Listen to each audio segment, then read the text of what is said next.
আসসালামু আলাইকুম রহমতুল্লাহ। এই ক্লাসটি অনেক বেশি ইম্পর্ট্যান্ট এবং এটি একটি সিকুয়েল। আমরা প্রথম পর্বে আরবিতে গণনা করা শিখনের প্রথম পর্বে 1 থেকে 20 পর্যন্ত গণনা করা শিখেছিলাম। কিভাবে আরবিতে 1 থেকে 20 পর্যন্ত গণনা করতে হয়, ওয়াহেদ থেকে ইশরুন পর্যন্ত।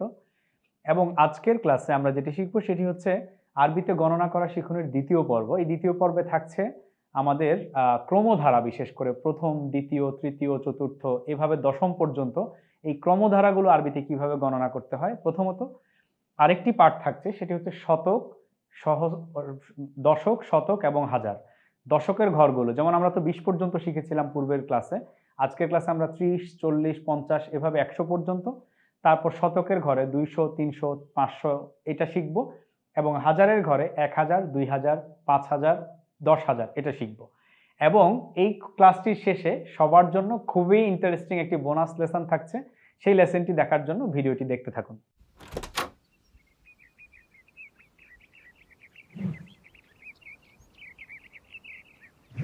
আমরা শুরুতেই চলে যাচ্ছি ক্রমধারার। আমরা প্রথমকে আরবিতে কি বলবো? আমরা জানি ওয়াহেদ অর্থ হচ্ছে এক, কিন্তু যখন এটিকে আমরা প্রথম বলছি, প্রথমের আরবি হচ্ছে আউয়াল। আল আউয়ালু শব্দের অর্থ হচ্ছে প্রথম। আমরা জানি কিন্তু বাংলাদেশে অনেকের নাম আব্দুল আউয়াল আছে। এই আউয়াল কিন্তু আল্লাহর একটি সিফাতি নাম, গুণবাচক নাম। আব্দুল আউয়াল মানে আল্লাহর বান্দা, মানে আল্লাহরই একটি নাম যেটির অর্থ হচ্ছে প্রথম। কারণ এই পৃথিবী সৃষ্টির সবকিছুর প্রথম তো আল্লাহ, সেই জন্য আল আউয়ালু এটি আল্লাহর নাম, গুণবাচক নাম। এবং আমরা মনে রাখতে পারি সেখান থেকে, আমরা যে আব্দুল আউয়াল দেখি এটির অর্থ হচ্ছে আউয়াল বলতে প্রথম, বা আল্লাহকেই নির্দেশ করছে তার বান্দা। সুতরাং আমরা প্রথমের আরবিটি মনে রাখবো আল আউয়ালু অর্থ প্রথম। এরপর আমরা চলে যাব দ্বিতীয় এর আরবি। দ্বিতীয় এর আরবি হচ্ছে আসানি। আমরা জানি ইসনান শব্দের অর্থ হচ্ছে দুই, সেখান থেকে আসানি শব্দের অর্থ হচ্ছে দ্বিতীয়। এটি আমরা এভাবে লিখেছি আল সানি, কিন্তু উচ্চারণ করার সময় আমরা আসানি বলবো, লামটা উচ্চারণ হবে না। এখানে হরফ শামসিয়া, হরফ কামারিয়ার ব্যাপার আছে, সেটি আমরা হরফের ক্লাসে আলোচনা করব। আসানি শব্দের অর্থ হচ্ছে দ্বিতীয়। আমরা এটি মনে রাখতে পারি অনেক সময় বিভিন্ন ইতিহাসের বইগুলোতে, বা খেলাফতের ইতিহাস দেখলে আমরা দেখে থাকবো যে সেখানটায় আব্দুর রহমান প্রথম, আব্দুর রহমান দ্বিতীয়, মারওয়ান প্রথম, মারওয়ান দ্বিতীয় এভাবে বলা হয়, যেটি আরবিতে লেখা হয় আব্দুর রহমান আল আউয়াল, আব্দুর রহমান আসানি এভাবে। সেখান থেকে আমরা মনে রাখতে পারি আসানি শব্দের অর্থ হচ্ছে দ্বিতীয়। এরপর তৃতীয় এর আরবি কি? তৃতীয় এর আরবি হচ্ছে, আমরা জানি তিনের আরবি সালাসাতুন। সালাসাতুন শব্দের অর্থ যদি তিন হয়, সেখান থেকে তৃতীয় এর আরবি হচ্ছে আসসালিসু। আসসালিস শব্দের অর্থ তৃতীয়। এখানে আমরা ল লিখেছি, যদি এখানে একটি লাম আছে সেজন্য, কিন্তু এটির উচ্চারণ হবে না, আমরা সরাসরি আসসালিসুতে চলে যাব। আসসালিস অর্থ তৃতীয়। আল আউয়াল প্রথম, আসানি দ্বিতীয়, আসসালিস তৃতীয়। এবার আমরা চতুর্থে চলে যাব, একইভাবে আসবে। চারের আরবি আমরা কি পড়েছি? আরবাআতুন। সেখান থেকে চতুর্থের আরবি হচ্ছে আর রাবিউ। আর রাবিউ শেষেরটা আইন, এজন্য আমরা এখানে অ্যাপোস্ট্রোফি ইউজ করেছি। আল রাবিউ, অথবা শব্দটির উচ্চারণ হবে আর রাবিউ। আরবাআতুন অর্থ চার, সেখান থেকে চতুর্থর আরবি আর রাবিউ। এবার পাঁচের আরবি আমরা পড়েছিলাম খমসাতুন, সেখান থেকে পঞ্চমের আরবি হচ্ছে আল খামিস। এখানে আমরা ল সহই পড়ব। আল খামিস শব্দের অর্থ হচ্ছে পঞ্চম। তাহলে পঞ্চমের আরবি কি? আল খামিস, পঞ্চম। আচ্ছা, তারপরে ষষ্ঠ, বা আমরা জানি ছয়ের আরবি হচ্ছে সিত্তাতুন, সেখান থেকে ষষ্ঠ এর আরবি হচ্ছে আসাদিস। এটি আসাদিস, আমরা এখানে ল যদিও লিখেছি কিন্তু এটিও উচ্চারণ হবে আসাদিস। আসাদিস অর্থ ষষ্ঠ। তারপর আমরা চলে যাব সপ্তমে। আমরা জানি সাতের আরবি কি? সাতের আরবি হচ্ছে সাবআতুন, সেখান থেকে সপ্তমের আরবি হচ্ছে আসসাবিউ। সাতের আরবি আসসাবিউ। আসসাবিউ অর্থ সাত, শেষে আইন আছে। আসসাবিউ অর্থ সাত। তারপর আটের আরবি আমরা, আসসাবিউ অর্থ সপ্তম, আটের আরবি আমরা পড়েছিলাম সামানিয়াতুন, সেখান থেকে অষ্টমের আরবি হচ্ছে আসসামিন। আল এখানটায় স হবে, আসামিন। আসামিন অর্থ অষ্টম, সামানিয়াতুন অর্থ আট, আর আসামিন অর্থ অষ্টম। তারপর আমরা নয়ের আরবি পড়েছিলাম তিসআতুন, সেখান থেকে নবমের আরবি হচ্ছে আত্তাসিউ। আত্তাসিউ শব্দের অর্থ নবম।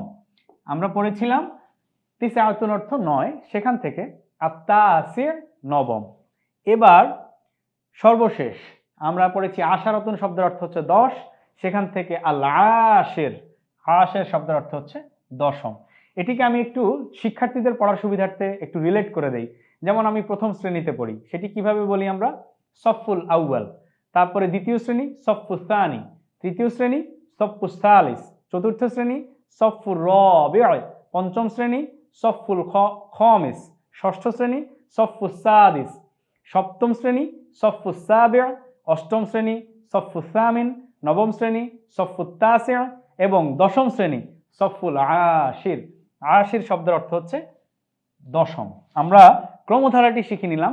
এবার আমরা চলে যাব আরবি গণনার দশকগুলোতে। আমরা তো 1 থেকে 20 পর্যন্ত গণনা করা শিখেছি। এরপরের বাকিগুলোতে আমরা ওয়াহেদ ওয়া ইশরুন, 21, ইশরুন অর্থ 20, এটির সাথে 1 2 যোগ করে করে সামনে যাব। কিন্তু সামনে যাওয়ার পর যখন 30 আসবে, 30 কে আরবিতে কি বলা হয়? আমরা এবার দশকগুলো শিখব, কারণ মাঝখানের 1 2 গুলো তো আমাদের শেখা হয়েছে। দশক যোগ করে করে আমরা সামনে 100 পর্যন্ত যাব। এবার আমরা 30 থেকে 100 পর্যন্ত দশক গণনা করে যাব। 30 এর আরবি হচ্ছে সালাসুন। আমরা জানি সালাসাতুন শব্দের অর্থ হচ্ছে 3, সেখানে 3 এর সাথে শূন্য দিয়ে যখন 30 হয়, সালাসুন শব্দের অর্থ হচ্ছে 30। আমরা এখানে লিখে দিয়েছি সালাসুন। 4 অর্থ হচ্ছে আরবাআতুন, আরবাআতুন শব্দের অর্থ 4, সেখান থেকে 40 এর আরবি হচ্ছে আরবাউন, আরবাউন শব্দের অর্থ 40। 5 এর আরবি হচ্ছে খমসাতুন, সেখান থেকে 50 এর আরবি হচ্ছে খমসুন, খমসুন। এখানে একটা ইন্টারেস্টিং আরবি মাঝখানে আমি বলে দেই, যেমন 55, 55 এর আরবি হচ্ছে খমসা ওয়া খমসুন। এটিকে আরবিতে অনেকে মজা করে খমসা খমসি বলে থাকে আর কি। বাংলায় আমরা যেটিকে খামসা খামসি বলি, এরকম একটি শব্দ খমসা খমসি। তো এটি মনে রাখার জন্য বলে দিলাম আর কি, যে 55 এর আরবি হচ্ছে খমসা ওয়া খমসুন। তাহলে 50 এর আরবি খমসুন। এরপরে 6 এর আরবি হচ্ছে সিত্তাতুন, সেখান থেকে 60 এর আরবি হচ্ছে সিত্তুন, সিত্তুন শব্দের অর্থ হচ্ছে 60। একইভাবে এখন তো আমার মনে হয় আপনারা নিজেরাই পরের গুলো বানাতে পারবেন, তারপর আমরা যাচ্ছি। যেমন সাবআতুন শব্দের অর্থ হচ্ছে 7, তাহলে 70 এর আরবি কি হবে? সাবউন, সাবউন অর্থ 70। তারপর সামানিয়াতুন অর্থ 8, তাহলে 80 এর আরবি কি হবে? সামানুন, সামানুন অর্থ 80। আচ্ছা, তিসআতুন অর্থ হচ্ছে 9, সেখান থেকে 90 এর আরবি কি হবে? তিসউন, তিসউন শব্দের অর্থ হচ্ছে 90। এবার 100, 100 এর আরবি হচ্ছে মিয়া বা মিয়াতুন, মিয়াতুন শব্দের অর্থ হচ্ছে 100, অথবা কথ্য ভাষায় এটাকে তুন না বলে মিয়া বললেও হয়। বাংলায় আমরা যেটাকে বলি 100-তে 100, 100 in 100 বা 100-তে 100, এটিকে আরবিতে বলা হয় মিয়া ফিল মিয়া। এটি খুব কমন এবং প্রচলিত একটি ব্যবহারের এক্সপ্রেশন। আমরা সবাই যে কোনো কিছুতে অনেক সময় 100-তে 100 ব্যবহার করি। এটির আরবি হচ্ছে মিয়া ফিল মিয়া, মিয়া ফিল মিয়া, 100-তে 100। এবার আমরা দশকের গণনা শেষে শতকের গণনায় যাব। 100 তো আমরা জেনেছি মিয়া, মিয়া অর্থ 100। এবার 200 কে আরবিতে কি বলা হয়? 200-র গণনাটি কিভাবে হবে? 100 থেকে তো আমরা 200 পর্যন্ত যাব। তারপর 200 থেকে 300-র আরবি কি হবে? এটি আমাদের জানা দরকার। 300-র পরে 400, 500, এভাবে 1000 পর্যন্ত, 900 পর্যন্ত আমরা একইভাবে যাব। সবগুলো আমরা লিখিনি।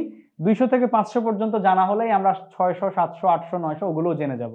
তারপর 1000-এ গিয়ে আবার একটা চেঞ্জ আসবে। 200-র আরবি হচ্ছে মিয়াতান। আরবিতে 3টি বচন রয়েছে, একবচন, দ্বিবচন, বহুবচন। একবচনের শব্দগুলোকে সাধারণত আলিফ এবং নুন যোগ করে দ্বিবচন বানানো হয়, এবং বহুবচনে গিয়ে দেখা যায় কোনো কোনো শব্দের রূপ পরিবর্তিত হয়ে যায়, ভেঙে যায়। কোনো কোনো শব্দ ভেঙে যায় না, একই রূপে একটু শেষে ওয়াও নুন যোগ করে বহুবচন বানানো হয়। আমরা দেখব মিয়ার ক্ষেত্রে কি হয়েছে। 200 শব্দের আরবি হচ্ছে মিয়াতান, মিয়া অর্থ হচ্ছে 100, আর 200-র আরবি হচ্ছে মিয়াতান, আলিফ নুন যোগ করে আমরা এটাকে 200 বানিয়েছি। 300-র আরবি হচ্ছে সালাসুমিয়া, এক্ষেত্রে মিয়া ঠিকই থাকবে, তার আগে আমরা 300-র জন্য 3-এর আরবি যোগ করব। 3-এর আরবি হচ্ছে সালাসা, সেখান থেকে মিয়ার জন্য আমরা যোগ করছি সালাসুমিয়া। 400-র জন্য 4-এর আরবি আরবাউ, মিয়ার জায়গায় মিয়া, আরবাউ মিয়া অর্থ 400। 500-র জন্য আরবি হচ্ছে খমসু মিয়া, খমসু মিয়া, খমসু অর্থ 5, মিয়া অর্থ 100, 500। 600-র জন্য একইভাবে সিত্তু মিয়া, 700-র জন্য সাবউ মিয়া, 800-র জন্য সামানু মিয়া, 900-র জন্য তিসউ মিয়া। এবার শতকের পরে আমরা 900-র পরে বা তিসউ মিয়ার পরে চলে যাব 1000-এ। তাহলে তিসউ মিয়া পর্যন্ত তো একইভাবে আমরা গুনে আসলাম। 1000-এর আরবি কি হবে? 1000-এর আরবি হচ্ছে আলফুন, আলফ শব্দের অর্থ হচ্ছে হাজার। আপনারা নিশ্চয়ই আলিফ লায়লার নাম শুনেছেন। এই যে আলিফ লায়লা, এই আলিফ লায়লাটি মূলত আরবি যেই গ্রন্থটি, এটির নাম হচ্ছে আলফু লায়লা। আলফু শব্দের অর্থ হচ্ছে 1000, লাইলা শব্দের অর্থ হচ্ছে রাত। আরব্য রজনী বলা হয় যেটিকে, বা আরাবিয়ান নাইটস। এটির মূলত গল্পটির নাম হচ্ছে, গ্রন্থটির নাম হচ্ছে আলফু লায়লা, অর্থাৎ 1000 রজনীর গল্প। এই আলফু শব্দের অর্থ হচ্ছে 1000, আর লাইলা শব্দের অর্থ হচ্ছে রজনী। সেখান থেকে আপনারা মনে রাখার জন্য আমি এটি রিলেট করে দিয়েছি আলিফ লায়লা। এটি তো সবচেয়ে কমন আমাদের জন্য একটি টিভি সিরিয়াল ছিল, আমরা দেখতাম সবাই আমাদের ছোটবেলায়। তো এই আলফুন শব্দের অর্থ হচ্ছে 1000, আলফুন অর্থ 1000। 2000-এর আরবি তাহলে কি হবে? 2000-এর আরবি হলো, 1000 থেকে তো আমরা 1100, 1200 এভাবে 200 অ্যাড করে করে গুনে যাব। আলফু ও মিয়া মানে 1100, আলফু ও মিয়াতান অর্থাৎ 1200, আলফু ও সালাসু মিয়া অর্থাৎ 1300, এভাবে আমরা 1900 পর্যন্ত যাব। তারপর 2000-এ গেলে কি হবে? মিয়া থেকে 200-তে গিয়ে যেমন 100 থেকে 200-তে যেমন আলিফা নুন যোগ করে আমরা মিয়াতুনকে মিয়াতান বানিয়েছি, একইভাবে আলফুনের সাথে আলিফার নুন যোগ করে এটিকে আমরা দ্বিবচন বানাবো, তখন এটি হবে আলফান।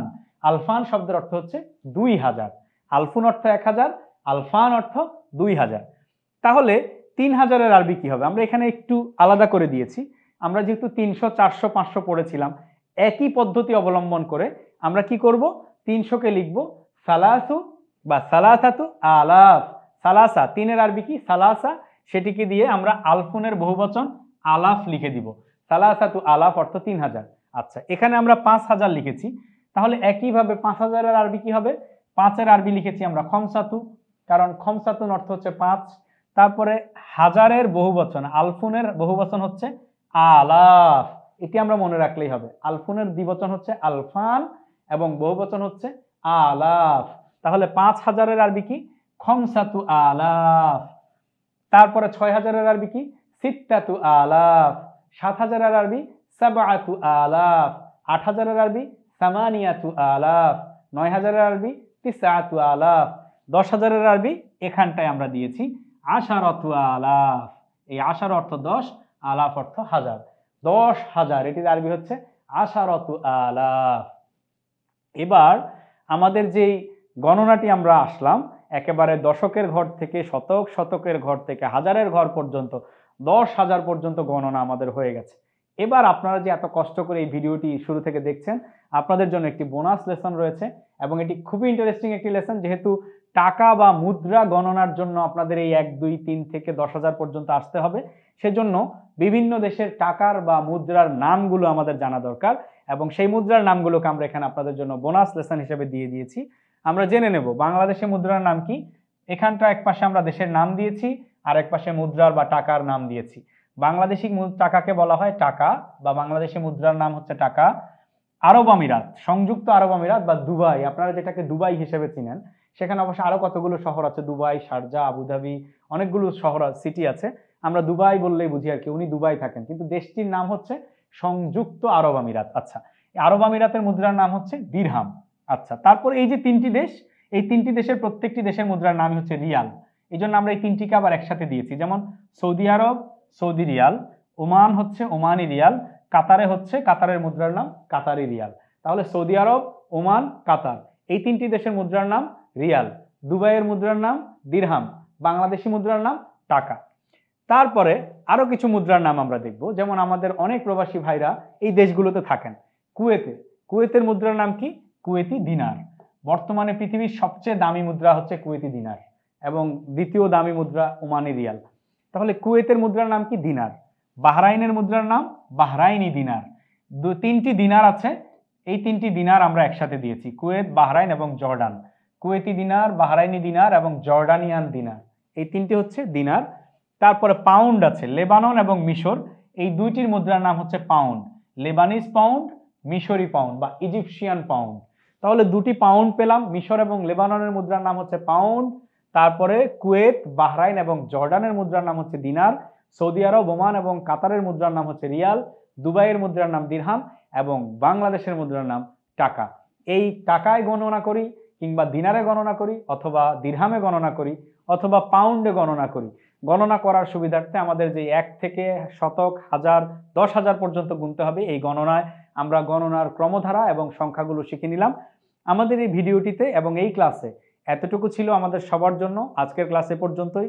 পরবর্তী ক্লাসে সবার সাথে আবার দেখা হবে। সবাই ভালো থাকবেন, সুস্থ থাকবেন।